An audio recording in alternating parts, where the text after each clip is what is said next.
Alors, une bonne nouvelle pour le portefeuille, on nous annonce que le prix de l'électricité en France va baisser. Mais ce qui, à première vue, a tout l'air d'une victoire pour le pouvoir d'achat, est en réalité au cœur d'une sacrée bataille d'interprétation. Est-ce que c'est un vrai gain ou une illusion bien ficelée? C'est ce qu'on va décortiquer ensemble. Concrètement, de quoi parle-t-on? À partir du 1er février, les factures d'électricité sont censées baisser de 10 à 15%. Voilà le chiffre officiel. C'est présenté comme une véritable bouffée d'air frais, très attendue par des millions de foyers. Du côté du gouvernement, évidemment, le message se veut très clair. C'est une victoire. Cette baisse est présentée comme le résultat d'une action efficace, un gain direct, tangible pour tout le monde. Un message simple, positif et qui passe bien. Mais voilà, à peine cette annonce est-elle faite qu'une autre musique se fait entendre. Une sorte de contre-offensive médiatique qui pose une question simple. Et si cette fameuse bonne nouvelle n'était en fait qu'un écran de fumée pour cacher une réalité bien plus compliquée? Première question donc, au cœur de la polémique, cette baisse, c'est un véritable cadeau fait aux consommateurs ou est-ce que c'est juste une petite aumône qui cache un problème bien plus profond? Pour les critiques, l'image est assez forte. Ils comparent ça à un voleur qui, après avoir dérobé un portefeuille, en rendrait 15% et attendrait des remerciements. Vous voyez, la perspective change complètement. Il ne s'agirait plus d'un gain, mais de la restitution d'une toute petite partie d'une somme qui aurait été surfacturée depuis le début.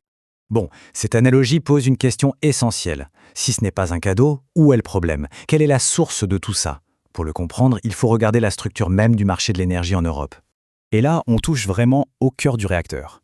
Au conflit structurel entre le modèle énergétique français, qui est historiquement basé sur le nucléaire, et les règles du marché unique européen de l'électricité. Ce schéma illustre parfaitement le paradoxe. D'un côté, la France produit une électricité nucléaire à un coût relativement bas. Mais de l'autre, le prix qu'on paye à la fin est fixé au niveau européen. Et comment il est fixé? Il est indexé sur le coût de la centrale la plus chère qu'on a besoin d'allumer en Europe, et c'est souvent une centrale à gaz, notamment en Allemagne. Le résultat est fou, la France produit pas cher, mais paye le prix fort. C'est ce décalage qui est au centre de toute la controverse. Alors, comment est-ce qu'on gère ce paradoxe? Eh bien, par un mécanisme au nom un peu technique, je vous l'accorde, l'ARN. Ça veut dire accès régulé à l'électricité nucléaire historique. Retenez bien ce nom, c'est la clé de voûte de tout le système. En clair, ça veut dire quoi? L'ARN force EDF, qui produit cette électricité bon marché, à en vendre une partie à prix coûtant à ses concurrents, les fournisseurs alternatifs. Sur le papier, l'idée de départ, c'était de créer de la concurrence. Mais pour les détracteurs, ce mécanisme est un pillage organisé, rien de moins. Concrètement, voilà comment ils voient les choses. EDF est obligé de vendre son électricité à bas prix, ses concurrents l'achètent et la revendent bien plus cher sur le marché sans avoir produit le moindre électron. Le résultat, selon cette analyse, c'est qu'on affaiblit notre outil de production nationale, EDF, au profit de ce qu'ils appellent de purs spéculateurs.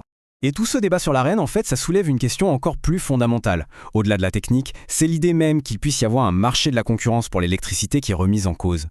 Cette citation, elle résume bien l'argument souverainiste. L'électricité, c'est un bien de première nécessité, un flux physique qui est le même pour tout le monde. Donc, dans cette vision des choses, créer un marché libre, c'est totalement artificiel. Ça ne sert qu'à rajouter des intermédiaires qui, au final, font gonfler la facture.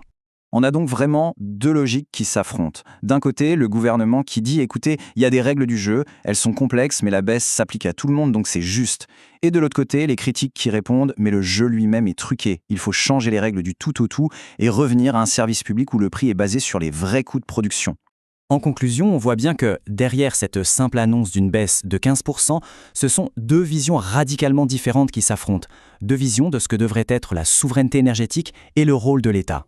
L'analogie finale que les critiques aiment bien utiliser, c'est celle du pompier pyromane. Selon eux, le gouvernement se félicite d'éteindre une toute petite partie d'un incendie, la hausse des prix, un incendie qu'il aurait lui-même contribué à allumer en acceptant les règles d'un marché européen jugé responsable de la flambée des prix initiale.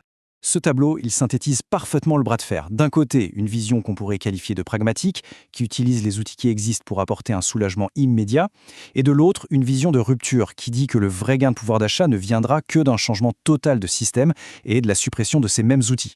Finalement, la question qui reste en suspens est celle-ci. Faut-il se contenter d'une baisse de 15% aujourd'hui, même si ça veut dire qu'on valide un système jugé défaillant par certains, ou est-ce qu'il faut plutôt exiger une réforme en profondeur pour garantir des prix bas et stables sur le long terme, quitte à renoncer à ce soulagement immédiat? C'est tout le dilemme.